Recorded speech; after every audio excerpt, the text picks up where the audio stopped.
Welcome to literary lighthouse. இன்றைக்கி நாம் Thomas Hardy எழுதின the return of the native அப்படின்ற நாவலை பற்றி பார்க்க போகிறோம். தாமஸ் ஹார்டி இவர் இங்கிலீஷ் நாவலிஸ்ட், போயட். இவருடைய ரைட்டிங்ஸ் எல்லாமே ஹியூமனுடைய வாழ்க்கையில் இருக்கக்கூடிய கஷ்டங்களை பற்றியும் சோசியட்டியல் விதிகளுக்கு எதிராகவும் தான் இருக்கும். இவர் டார்செட், இங்கிலாந்து அப்படின்ற இடத்துல தான் பிறந்திருக்காரு. அது ரூரலான ஏரியா.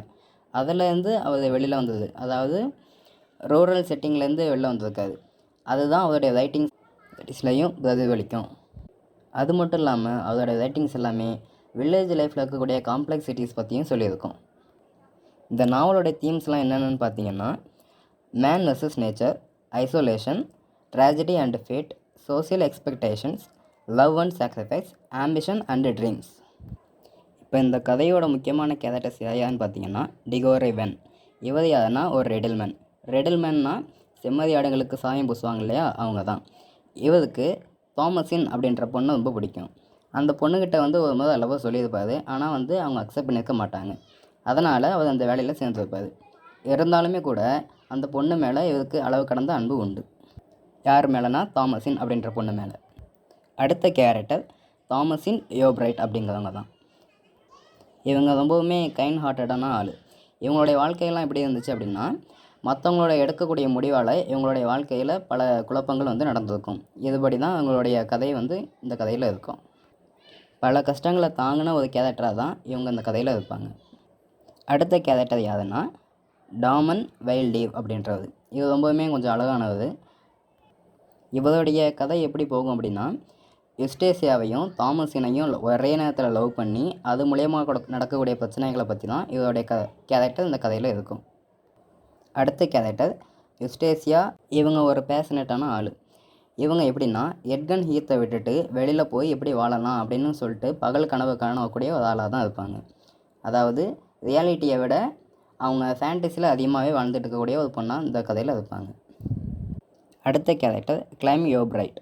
இவர் எப்படின்னா, அப்போ தான் கதை ஆரம்பிக்கும்போது எட்கன் ஹீத்துக்கு வந்திருப்பார். இவர் கொஞ்சம் ஆம்பிஷனான ஆள்.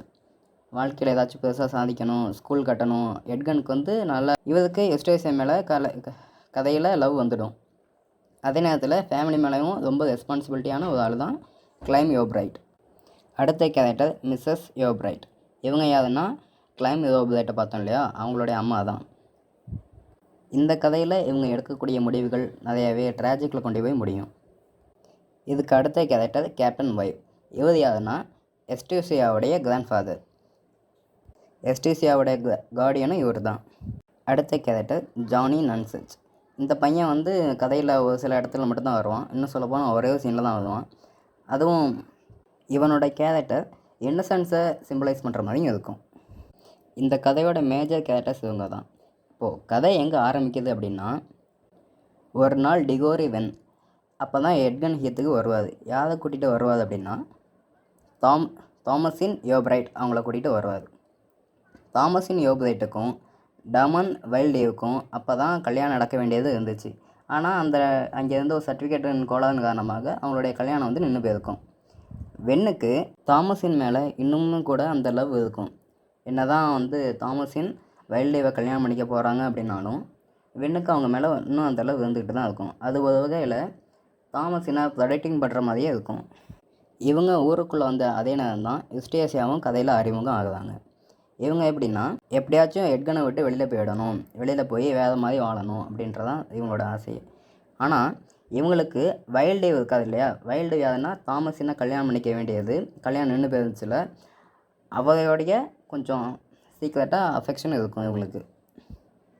வைல்டீவுமே தாமஸினுக்கு தெரியாமல் யுஸ்டேசியாவை அடிக்கடி தனியாக பார்த்துக்கிட்டும் போயிட்டு இருக்காது. இந்த மாதிரியான டைமில் தான் அங்கே இருக்கவங்க எல்லாருமே கிளைம் யோப்ரைட் ஊருக்குள்ளே வராதுப்பா அப்படின்னு சொல்லி பேசிகிட்டு இருக்காங்க. கிளைம் யோப்ரைட் எப்படின்னா, மிஸ்ஸஸ் யோப்ரைட்டுக்கு ஒரே பையன். அதே மாதிரி தாமஸினோட கசினும் இவர் தான். அந்த டைமில், அதாவது கிளைம் யோப்ரைட் எட்கனை விட்டு வெளியில் போகிறதுக்கு முன்னாடி தாமஸினை கல்யாணம் பண்ணிப்பாங்க அப்படின்னு சொல்லிட்டு அங்கே நிறைய பேசிகிட்டு இருந்தாங்க. இப்போ மறுபடியும் கிளைம் ஊருக்குள்ளே வராதுங்கும் போது கிளைமோட அம்மாவுக்கு இது கொஞ்சம் கூட பிடிக்காது. என்ன பிடிக்காது அப்படின்னா, தாமஸினுக்கு கல்யாணம் நின்று போனது பிடிக்கல. ஏன்னா மறுபடியும் இந்த மாதிரி பேச்சுவார்த்தை எடுப்பாங்க, எல்லாம் சுற்றிலும் இந்த மாதிரி பேசிகிட்டு இருப்பாங்க அப்படின்னு சொல்லிட்டு அவங்க நினைக்கிறாங்க. இந்த மாதிரியான சமயத்தில் தான் யுஸ்டேசியா கிளைமை பார்க்குறாங்க. அதுக்கப்புறம் தான் கதையே மாறுபடுது. இதுக்கு முன்னாடி வரைக்கும் வைல்ட் லைஃப் கூட அஃபேரில் இருந்த யுஸ்டேசியா இப்போ கிளைமை பார்த்ததும் சரி நம்ம கிளைமை வந்து மேரேஜ் பண்ணிக்கலாம், அவரை கூட சேர்ந்து நம்ம பேரண்ட்ஸ் வைக்கலாம் அப்படின்னு சொல்லி நினைக்கிறாங்க. ஆனால் கிளைமுக்கும் யுஸ்டேசியாவுக்குமே 2 பேருக்கும் அந்த கேரக்டர் டிஃப்ரென்ஸ் நிறையவே இருந்துச்சு. என்ன அப்படின்னா கிளைமுக்கு வந்து ரொம்பவுமே ஆம்பிஷன்ஸ் உண்டு. என்னென்னா அங்கே ஸ்கூல் ஆரம்பிக்கணும், எட்கனில் ஸ்கூல் ஆரம்பிக்கணும் சொந்த நேட்டிவில், அங்கே இருக்க எல்லாருக்கும் சொல்லிக் கொடுக்கணும், கல்வியாக இருக்கணும் அப்படின்னு சொல்லி நினச்சிட்டு இருந்தார். ஆனால் யுஸ்டேசியாவுக்கு எட்கனை விட்டு வெளியில் போய் பாரிஸில் ரொம்பவுமே மாடர்னாக வாழணும்னு சொல்லி ஆசைப்பட்டுட்டு இருந்தாங்க. அப்படி இருந்தும் கூட 2 பேருக்குமே ஸ்பார்க் ஆகிடும். ஸ்பார்க் ஆகி அவங்களுக்குள்ள கனெக்ஷன்ஸ் வந்து செட் ஆகிடும். செட் ஆனதுக்கப்புறம் யுஸ்டேசியா வைல்ட் லைஃபை வந்து விட்டுருவாங்க. விட்டுட்டு கிளைம் கூட ரிலேஷன்ஷிப்பில் இருப்பாங்க. இவங்களுடைய ரிலேஷன்ஷிப் என்ன தான் ஆரம்பித்தாலுமே கூட யுஸ்டேசியாவுக்கும் கிளைமுக்கும் அந்த கேரக்டர் டிஃபரன்ஸ் வந்து அதிகமாகவே அவங்களோட வாழ்க்கையில் பாதிச்சுக்கிட்டு இருந்துச்சு. முன்னாடியே சொன்ன மாதிரி யுஸ்டேசியாவுக்கு இங்கே இருக்கிறதுக்கே விருப்பம் கிடையாது. ஆனால் கிளைமுக்கு அவர் சொந்த ஊரில் ஸ்கூல் கட்டணும் அப்படின்றது ஆசை. இது அடிக்கடி அவங்களுக்குள்ள சின்ன சின்ன சண்டைகள் வந்து வந்துகிட்டு இருந்தது. இந்த மாதிரி கதை நகர்ந்துகிட்டு இருக்கும்போது தான் மிஸ்ஸஸ் யோப்ரைட் கிளைமோட அம்மா அப்போ தான் வந்து கிளைம்கிட்ட சொல்கிறாங்க, இவ சரியில்லாதவ, இதுக்கு முன்னாடி வந்து வைல்ட் லைஃப் கூட ரிலேஷன்ஷிப்பில் இருந்தா அப்படின்னு சொல்லி அவங்க பேச ஆரம்பிக்கும்போது கிளைமுக்கும் அவங்க அம்மாவுக்கும் இடையிலே வந்து சண்டை ஆகிடுது. கிளைமும் யுஸ்டேசியாவோட பேச்சை கேட்டுட்டு அவங்க அம்மா கூட சண்டை போட்டு முடிச்சிடுவார். இதனால் மிஸ்ஸஸ் யோப்ரைட் அங்கேருந்து வெளியில் வந்துடுவாங்க. வெளியில் வந்துட்டு கொஞ்ச நாள் கழித்து நம்ம பையனை பார்க்க போகலாம் அப்படின்னு சொல்லி ஒரு நாள் முடிவு பண்ணுவாங்க. அவனை பார்த்துட்டு நம்ம மன்னிப்பு கேட்டுட்டு திருப்பி எல்லாம் ஒன்றா இருக்கலாம் அப்படின்னு நினச்சி அவங்க வீட்டுக்கு போவாங்க. அங்கே போனால் அங்கே ஏற்கனவே கிளைம் ஊருக்கு வந்தது இல்லையா, ஊருக்கு வந்தது அப்போ தான் அவங்களுக்கு எக்கனாமிக்கெலாம் கொஞ்சம் கஷ்டமாயிடுவார்.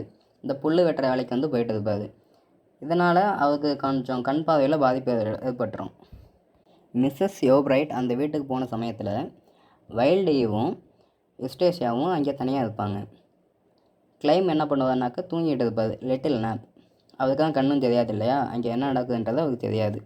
இந்த நேரத்தில் மிஸ்ஸஸ் யோப்ரைட் போய் கதவை தட்டுவாங்க.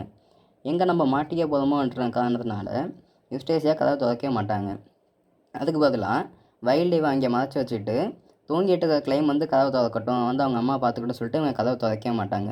மிஸ்ஸஸ் யோப்ரைட்டும் சரி நம்ம பையன் நம்ம மேலே கோவமாக இருக்கான் போலக்குன்னு சொல்லிட்டு ரொம்ப மன வருத்தத்தோடு அங்கேருந்து வெளியில் கிளம்பிடுவாங்க. போகிற வழியில் தான் ஜானி அப்படின்ற பையனை பார்ப்பாங்க. அந்த பையன்கிட்ட இந்த மாதிரி விஷயத்த சொல்லுவாங்க, நான் இங்கே போனேன், என்னை வந்து யாருமே வந்து கூப்பிடலை, கதவையும் திறக்கலை, நான் வந்துட்டப்பா அப்படின்னு சொல்லிட்டு இருப்பாங்க. அந்த பையன்கிட்ட சொல்லிகிட்டு இருக்கும்போது அப்போ தான் அந்த பையன் ஜானி அவன் வெளியில் போயிடுவான். இவங்களும் வேறு வெளியில் வந்துடுவாங்க. இப்படி தனியாக வந்துக்கிட்டு இருக்கும்போது தான் மிஸ்ஸஸ் யோப்ரைட்டை ஒரு பாம்பு கடிச்சு இறந்து போயிடுவாங்க. கொஞ்ச நேரம் கழித்து கிளைமும் தூக்கத்துலேருந்து ஏஞ்சிடுவார். ஏஞ்சிட்டு அவங்க அம்மா வந்தது விஷயம் வந்து அவருக்கு தெரிஞ்சு போயிடும். அங்கே போய் விசாரித்து பார்த்தா அவங்க அம்மா வந்து வழியில் இறந்து கிடப்பாங்க. என்ன ஆயிடுச்சுன்னு சொல்லி கேட்கும்போது தான் சொல்கிறாங்க. அப்போ தான் அந்த ஜானி வந்து சொல்கிறான், இந்த மாதிரி அவங்க அம்மா அங்கே தான் வந்தாங்க, வந்துட்டு பார்த்துருக்காங்க, அங்கே யாரும் கதை திறக்கணும்னு சொல்லி வந்துட்டாங்க அப்படின்னு சொல்லிட்டான். கிளைமும் விடாமல் நல்லா விசாரித்து பார்த்ததெல்லாம் ஒரு விஷயம் வந்து தெரிஞ்சிச்சு. அந்த நேரத்தில் ஜானியும் சொல்கிறான், உன்னுடைய ஒய்ஃப் யுஸ்டேசியாவும் வைல்ட் லைஃபும் அங்கே தனியாக இருந்திருக்காங்க போல், அதனால தான் அவங்க யுஸ்டேசியாவும் கதவை திறக்கலை அப்படின்ற உண்மையை அவன் வந்து சொல்லிட்டான் ஜானி. இதனால் கோவப்பட்ட கிளைம் போய் யுஸ்டேசியாட்ட சண்டை போட்டு 2 பேரும் பிரிஞ்சிடுவாங்க. யுஸ்டேசியாவும் அவருடைய தாத்தாவை தேடிட்டு போயிடுவா, யார் கேப்டன் ஐவை தேடிட்டு போயிடுவா, அவர் நமக்கு அடைக்கலம் கொடுப்பான்னு சொல்லி அங்கே போயிடுவா. இதுக்கப்புறம் யுஸ்டேசியா வந்து தனியாகிடுவா. அவளுடைய கனவுகள் எதுவுமே வந்து நடக்காது அப்படின்ற மாதிரி அவன் நினச்சிக்கிட்டு இருப்பாள். அதே நேரத்தில் கிளைம் வந்து இப்போ பாதியாக பிளைண்ட் ஆகிட்டான், அவனுக்கு சரியாக கண்ணுக்கும் தெரியாது. அதே நேரத்தில் அவங்க அம்மா இறந்ததுக்கு ஒரு வகையில் அவனும் காரணமாயிட்டான் அப்படின்ற குற்ற உணர்ச்சி அவனுக்கு இருக்குது. ஏன்னா அவங்க ஃபஸ்ட்டே வந்து அவங்க அம்மா சொன்னாங்க இந்த மாதிரி அவள் சரியில்லாதவ அப்படின்னு சொல்லிட்டு. ஆனால் இவரை தான் கேட்காம அவங்க அம்மா கிட்ட சண்டை போட்டு அவங்கள அனுப்பி வச்சுருப்பாங்க. இப்போ அவங்க அம்மா உயிரோடு இல்லை அப்படின்ற குற்ற உணர்ச்சியும் அவருக்கு இருந்துகிட்டு இருக்குது. இந்த மாதிரியான சமயத்தில் தான் யுஸ்டேசியா அவளுடைய பழைய காதலனான வைல்ட் லைஃப் கூட மறுபடியும் கொஞ்சம் கனெக்ஷன் ஆகிற மாதிரி சீன் காட்டுறாங்க.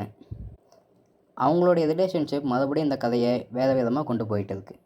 இதுக்கு அப்புறமா யுஸ்டேசியாவும் வைல்ட் லைஃபும் சேர்ந்து யுஸ்டேசியாவை பாரிஸ்க்கு அனுப்பி வைக்கலாம் அப்படின்னு சொல்லிட்டு முடிவெடுத்து ஒரு இடத்துக்கு கூட்டிகிட்டு போவாங்க. எங்கன்னா அந்த ஹார்பருக்கு கூட்டிகிட்டு போவாங்க. கூட்டிகிட்டு போகிற வழியிலையே அந்த புயலில் மாட்டிக்குவாங்க. ஒரு நாள் நைட் வந்து அந்த புயலில் மாட்டிக்குவாங்க. புயலில் மாட்டி யுஸ்டேசியாவும் வைல்ட் லைஃபும் ரிவரில் மூழ்கிடுவாங்க. இதில் மூழ்கினது தான் யுஸ்டேசியாவுடைய உயிரே போயிடும். இவளை காப்பாற்றுறதுக்காக கடலில் அதாவது அந்த ரிவரில் குதித்த வைல்ட் லைஃபும் அவளுடைய வாழ்க்கையும் அதோட முடிஞ்சிடும். இவங்களை தேடிட்டு வந்தவங்க தான் கிளைம். இவங்க 2 பேரையும் பார்த்துட்டு இவருமே வந்து அதில் மாட்டிக்குவார்.